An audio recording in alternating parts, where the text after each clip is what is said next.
to summarize for you, police in London have now confirmed more than one fatality to our partners at the BBC after what they're calling terrorist incidents on London Bridge and in Borough Market. A speeding van careened into crowds. Then there were reports of men attacking members of the public with knives in the bars and restaurants of the market. There was initially a third incident in Vauxhall nearby, but police said that was a stabbing and was not related to what had gone on by London Bridge. It was said that there were 3 suspects who were carrying out the stabbing attacks. Eyewitnesses reported hearing gunshots. Another eyewitness we spoke to reported seeing men arrested. But again, we don't have any confirmation from police that this is in any way over. ABC News consultant on law enforcement matters is Steve Gomez, formerly of the FBI. Steve, what's taking so long? It's clearly an indication that there is so much information that this is as complex of an investigation as can be, expected given what we're seeing here. And they are trying to go through as much of that information to figure out what is really going on with these 2 incidents. Are they connected? Were they conducted by the same van? Is that van that mowed over people on the London Bridge the same one that came over to the Borough Market, and then those 3 individuals, at least 3 individuals, got out and started attacking people? So I think that is the difficulty that they have right now that is delaying any kind of announcement, because they just have to pour through so much information, to include video that I'm sure they are pulling right now, and they are going through that as well. And then from there, they'll be able to make what would be a better announcement and try to get the public's help in this matter. No, you mentioned video, and it's a good point. There are cameras all over London, and no doubt this was all captured on closed-circuit video. Exactly. And the most important thing is that when they do make an announcement about these 2 incidents, they want to make sure that they are accurate with what they are announcing, because the last thing they need is to confuse the public any more than the public is already confused based on what we're seeing here on the news. I mean, everybody's watching. They've been watching for the last 2 months with the situations that have occurred. And so the law enforcement officials want to make sure that what they are going to step out and announce is as accurate and up to date as possible, and to try to maximize the amount of help that the public can give them in these investigations. So far, the only announcements that police have made officially is that these incidents are terrorism, and that the public nearby should run if possible, hide, and then call police if they can. They've been interested in getting eyewitness accounts, and we've heard a number of them now, of this van that came speeding across London Bridge, striking pedestrians, and then men carrying out those stabbing attacks in Borough Market at the south end of the bridge, in the bars and restaurants. The victims were people who were just out for a good time on a Saturday night in London. In this country, police in Chicago, in Los Angeles, and in New York have all said they are monitoring but have not changed their security posture. New York City police have added additional officers into heavily trafficked areas. We would expect Times Square and other tourist destinations to be among those. But so far, the word from American law enforcement is to let the British do their job, and they've only now expressed solidarity and concern that there may be a number of people dead. The BBC, our partners, has confirmed 1 fatality so far. This is live coverage from ABC News. I'm Aaron Katersky. Terrorism in London. At London Bridge, a speeding van struck pedestrians, and there were stabbings at Borough Market nearby in the bars and restaurants, attacking people who were out for a good time on a Saturday night in London. This comes about 2 weeks after the bombing up in Manchester after the concert where Ariana Grande was performing. She is scheduled to perform again in Manchester tomorrow, and ABC's Tom Rivers is there in Manchester now near 2 a.m., Tom. Exactly, and literally I'm about a mile away from the cricket ground where 50,000 people are supposed to show up. And given that large, massive humanity, if they decide to change this thing, it's not going to be easy. It's going to be very, very difficult. So I would guess, and it's only a guess, that they're probably going to go ahead with this concert. But the mood was going to be somber anyways, and then trying to say, let's go on and carry on the way we normally do live. this is going to have an emotional impact as well on that concert. But thinking of the people of London right now, they need to blow off some steam. Saturday night, when you have nice weather in London, that's what you do. And again, there's going to be another chilling effect in the British capital because of this particular attack. And if we say that there were a number of individuals involved, that is really scary. That is a new dimension, and that's something that certainly will put a chill through people. And the people in London are getting used to seeing armed police now. A lot of locations where they're not used to seeing them. Small little commuter stations are having. You might show up tomorrow morning and have like 2 armed policemen there. You never see that. Well, you see that now. They bounce them around. They move them around. But people are saying this is the way it is right now, and there's no way of going back. And until things are dealt with, we're going to be seeing more and more of this, I guess, in certainly in the coming months. Indeed, Tom, the mayor of London just now issued a statement reflecting that sort of sentiment. First, he mentioned the horrific terrorist attack at London Bridge and Borough Market. He said that his thoughts are with everyone affected, and he wanted to thank the brave men and women of our emergency services who were first on the scene and who will be working throughout now the early morning hours in London. The mayor of London also said that the situation is unfolding. He would ask all Londoners and visitors to remain calm and vigilant.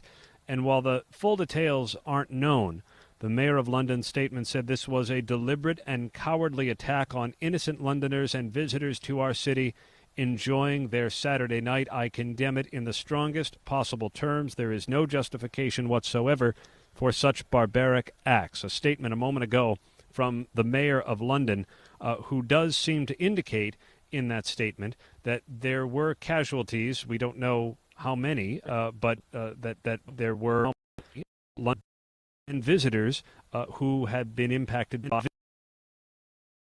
Well, as is always the case in these situations, the police have put in a very wide cordon around the locations where these attacks happened. Just to give you some idea, it's at the end of the road there. You can probably see the furthest blue flashing light, which I think must be about, very short distance from the Borough Market area. Now, Borough Market is a food market, like a farmer's market, where people often go at the weekends for lunch. It's surrounded by bars and restaurants. It's a very busy place at this time on a Saturday night. It's opposite London Bridge Station, which is a place where people obviously head to go home after a night out in central London.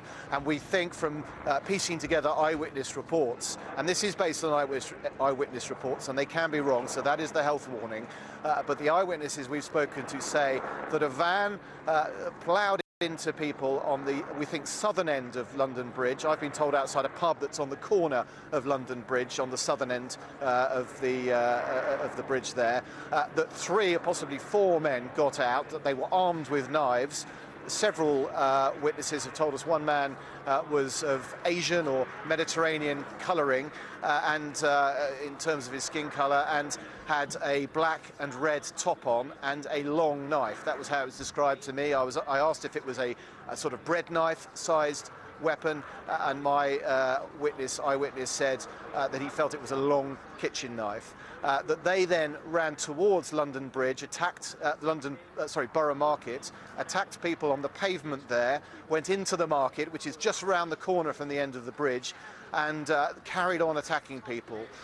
We have reports from a security manager who looks after security in a number of the pubs and bars in that location, and he said that his colleagues were ringing him and telling him that people were being stabbed in the pubs there and the cafes. One in particular, he said, 4 people had been stabbed in that one pub.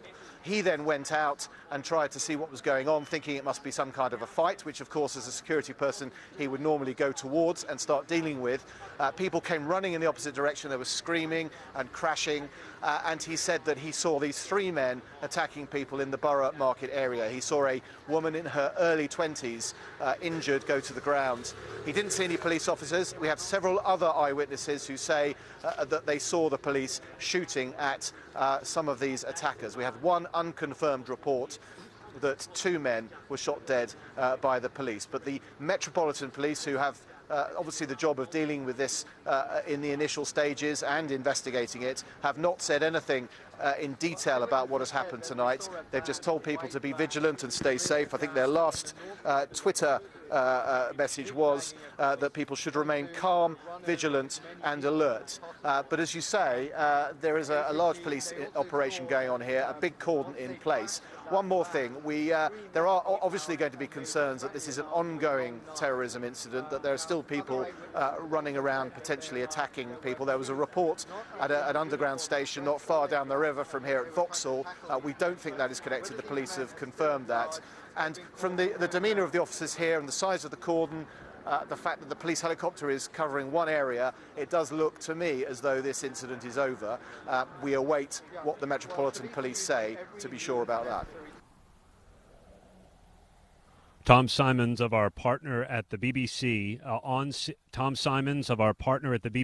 on scene by Borough Market in London, where there has been an incident of terrorism, according to the Metropolitan Police, that he described rather vividly from those eyewitness accounts, and he made mention that there have been no official police accounts of what has happened, but it does seem as if this was a related or coordinated attack. First, using a van to drive over pedestrians on London Bridge, and then using knives to attack people in the bars and restaurants of Borough Market. There were also reports of gunfire in the area. We're not sure whether that was police gunfire or rather military gunfire. We're still waiting for official confirmation there.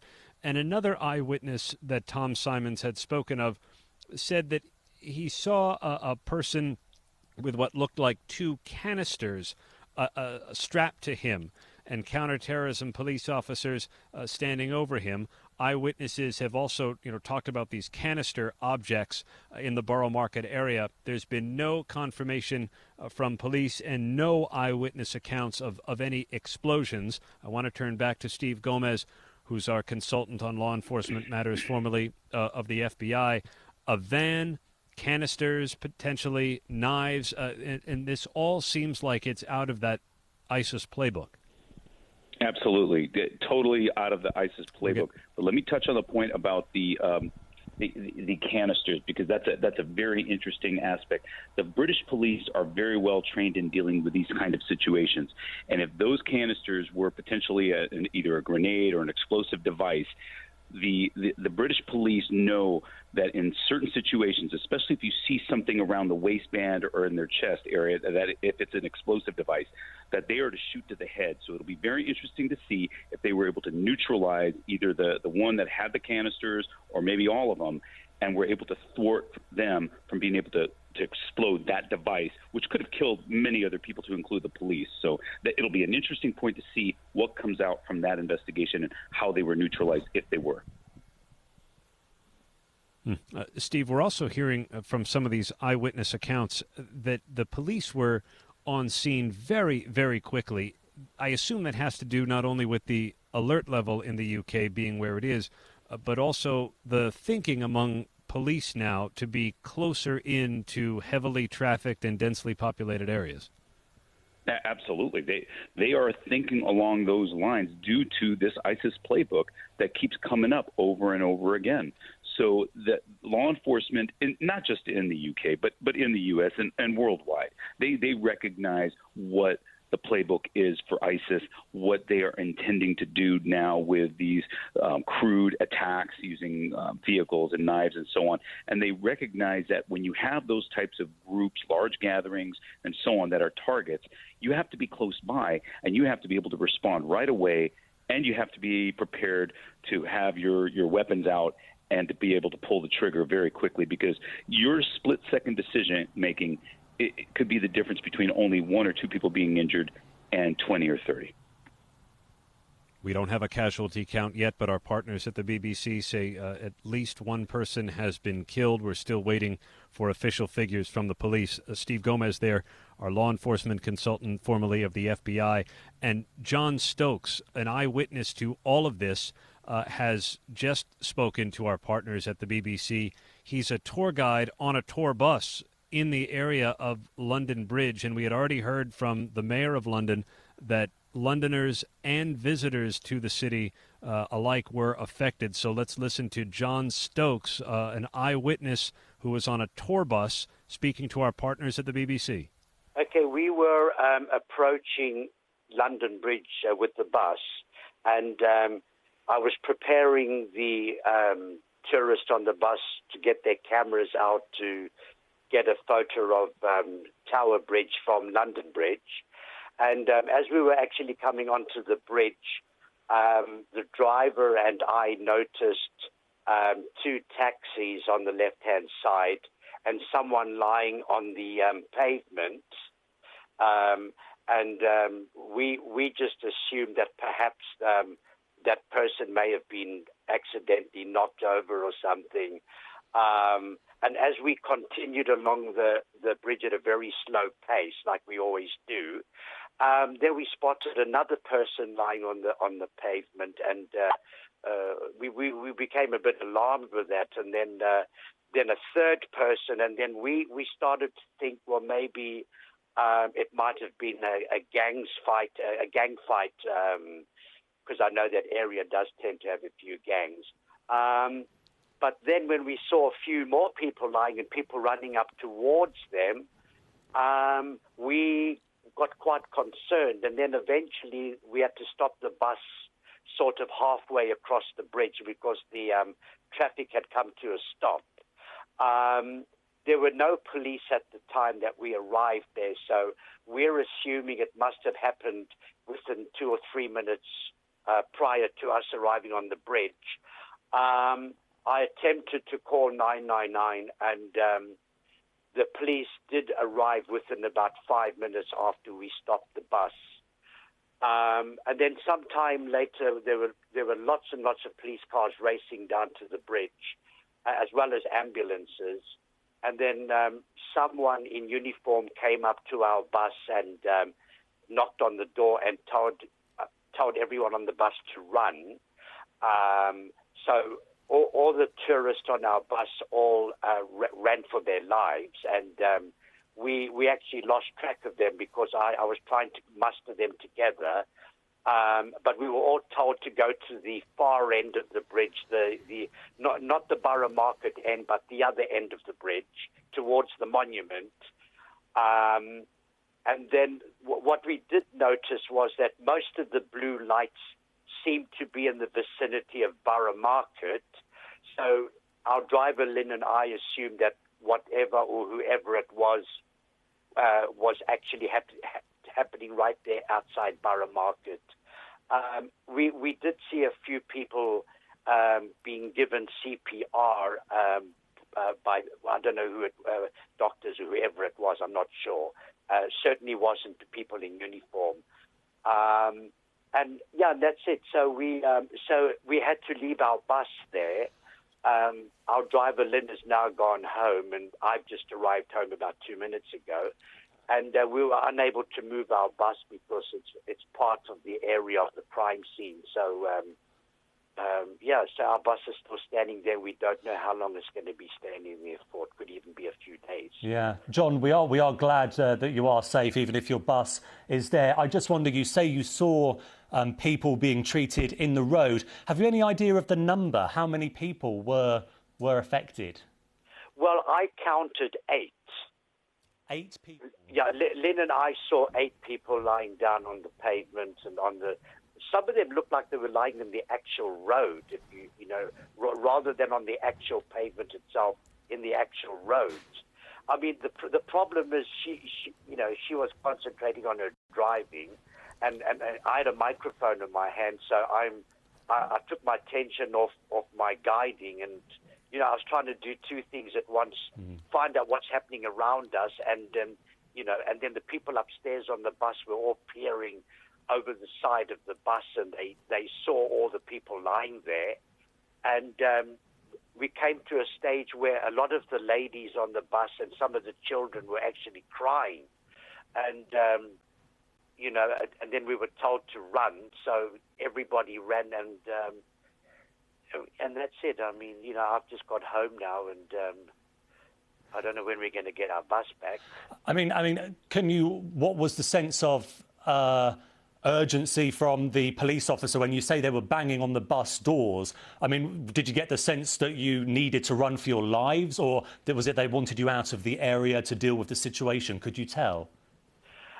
Well, I thought that perhaps there might have been a car bomb, or there might have been explosives around, and they were just trying to get us out of the area for our own safety.